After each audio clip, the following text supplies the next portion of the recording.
du fait que maintenant on n'a pas pu révéler les contes, il n'y a pas eu une Géoula Shlema, une délivrance totale. Maintenant qu'on est descendu dans la 50e porte de l'impureté, qui est l'imagination, c'est la 50e porte de l'impureté,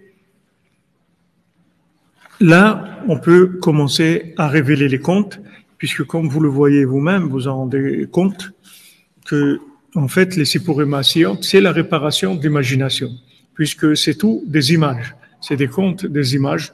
Ces images-là, elles sont là pour réparer toutes les images qu'il peut y avoir dans le monde.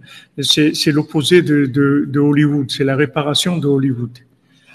La réparation de Hollywood. Il y a un Breslever, un ami que j'ai, qui était à Hollywood, qui travaillait à Hollywood, et qui a fait tchouva à Hollywood.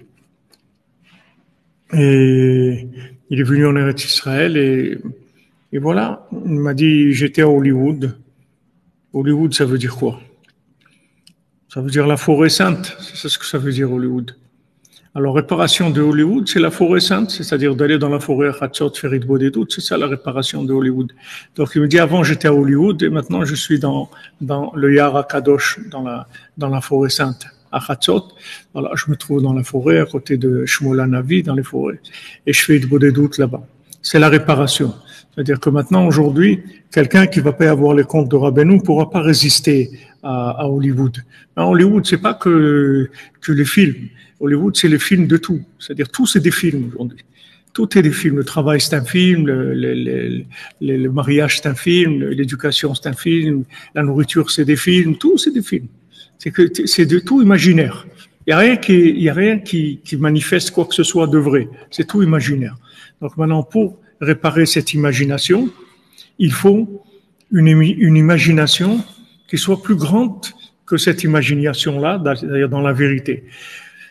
Si vous voulez maintenant réparer cette imagination avec de la logique de vérité, vous pourrez pas. Vous pouvez expliquer tout ce que vous voulez, ça sert à rien.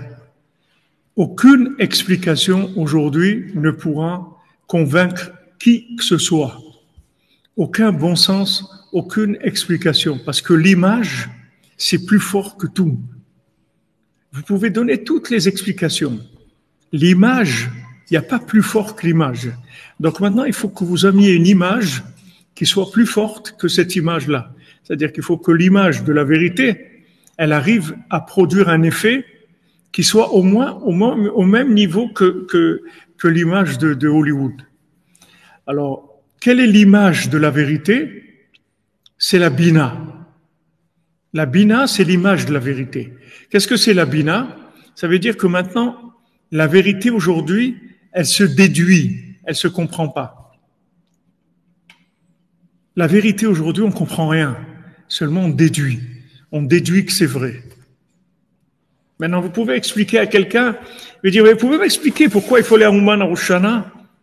Je peux pas t'expliquer. Mais je peux te dire qu'il faut y aller, c'est tout. Non, mais comment? Il n'y a pas une explication? Mais il n'y a pas d'explication. C'est tout. Mais comment je vais savoir? Cherche, tu vas savoir. Alors ça, c'est extraordinaire, parce que maintenant, du fait que la vérité, elle vient de la déduction, elle va être réservée aux gens qui vont chercher. Parce que celui qui ne va pas chercher, il ne va rien voir. Celui qui vient et qui attend une vérité toute prête, logique, il ne va rien voir du tout. C'est protégé. Elle est protégée, la vérité. Elle est protégée, elle est réservée aux gens qui cherchent. Mais celui qui cherche, il va trouver. Et je dis, tu as trouvé? Ouais, c'est super. Il dit, ah ouais, tu peux m'expliquer? Il dit, je pourrais t'expliquer. La seule chose que je te dire, c'est que j'aime, c'est super. Non, mais qu'est-ce que tu aimes? C'est quoi? Je ne peux pas te dire. Qu'est-ce qui est écrit pour Shabbat? Shabbat, on dit ta'amu ur'um. Goûtez et voyez. Tu veux voir le Shabbat? Circuler, il n'y a rien à voir. Alors comment on fait? Goûte, et après tu vas voir. Goûte, rentre, cherche, avance, et après tu vas voir. Mais tu ne pourras pas partager ce que tu vas voir, parce que ce n'est pas quelque chose de logique, c'est que de la déduction. Et tout ça, vous le verrez dans l'histoire du fils du roi, du fils de la servante. Vous verrez comment il avance, et avec ça, vous allez vous allez comprendre comment il faut faire pour avancer. Parce que lui, quand Rabbeinu il a raconté ce conte-là, qui vient, c'est-à-dire qui est descendu dans le monde grâce à Napoléon, puisque Rabbeinu, il avait ce conte-là qui attendait en haut, et Rabbeinu, il attendait qu'il se passe quelque chose, un appel quelconque dans ce monde pour faire descendre le conte. Alors, comme Rabbeinu, il parlait toujours avec ses élèves, il leur a demandé, alors, quoi de neuf, comment ça va, qu'est-ce que vous racontez, etc. Ah, il dit, il y a quelqu'un fou, Napoléon, et tout, il veut conquérir le monde, etc. Alors, Rabbeinu, il a dit, ah, mais ce Napoléon, c'est un fils de servante, en fait. Rabbeinu l'a dit ça, il dit, ben justement, il y a une histoire comme ça, Rabbeinu l'a raconté l'histoire du fils du roi, le fils de la servante. Et Napoléon, si vous voulez, c'est celui qui est arrivé à l'inversion la plus grande qu'il y ait eu, c'est-à-dire faire rentrer la religion dans le pouvoir, dans la politique, faire dominer la politique par rapport à la religion. C'est-à-dire que la religion, elle va être gérée par la politique. Alors que c'est le contraire. La politique, elle est soumise à la religion et elle permet de gérer la religion. J'emploie le mot religion, c'est juste un langage, mais c'est un mot qui veut rien dire, mais c'est juste pour imaginer de quoi on parle. La foi, si vous voulez, disons la foi en Dieu. La foi, hein? La spiritualité, oui, mais avec la foi en Dieu, parce qu'il y a de la spiritualité aussi où il n'y a pas de foi, mais la foi en Dieu, c'est-à-dire Napoléon, c'est celui qui est arrivé au consistoire. Le consistoire, chez nous, mais c'est pas que chez nous. Chez nous, dans le judaïsme, c'est une image, c'est tout. Mais il a fait ça généralisé. C'était le principe de Napoléon, c'est faire gérer la foi par l'État. L'État, il gère la foi. Tu crois en Dieu, pas de problème, mais c'est géré par l'État. On te paye la synagogue, pas de problème. Le rabbin, on va lui donner un salaire, pas de problème. Mais le rabbin, il est en dessous le président. Il faut qu'il y ait un président, et ce président, on va le choisir. Il ne faut pas qu'il soit trop religieux. Il faut qu'il soit beaucoup plus installé dans le monde social que dans la religion. Il faut que ça soit un médecin, un avocat, un directeur de banque, un truc. Et lui, c'est le président de la communauté. En dessous du président, il y a un rabbin. Et le rabbin, c'est le larbin. C'est-à-dire qu'il est là, et le président lui dit, bon, ce dimanche, on fait dimanche cuisine chinoise. Hein? Ah bon, d'accord. Vous êtes d'accord, hein, monsieur le rabbin? Bien sûr, mais tout à fait. Il peut rien dire. Il n'a pas le droit. Il peut pas parler, le rabbin. Pourquoi? Président, tu n'es pas content, mais dehors, c'est fini. Adieu vos vaches cochons, qu'est-ce que tu vas faire? Reste tranquille, c'est tout. Ça, c'est le principe de Napoléon. Napoléon, c'est la plus grande clipa qu'il y a eu dans le monde. C'est pas une petite clipa. Si Rabbeinu, il a tué Napoléon, Rabbeinu n'a jamais tué personne. Rabbeinu, il a détruit Napoléon. Pourquoi? Parce que Rabbeinu a vu que Napoléon, c'est la fin. C'est-à-dire que si Napoléon, il avait continué, il aurait terminé le monde. Parce qu'il aurait mis complètement la foi sous le pouvoir de l'État. C'est-à-dire la foi, elle aurait été aussi gérée par de la logique. Même la foi, on aurait trouvé comment la gérer dans la logique. C'est pour ça que Napoléon aussi, il a deux nouns comme Rabbeinu. C'est-à-dire il y a un noun au début, un noun à la fin.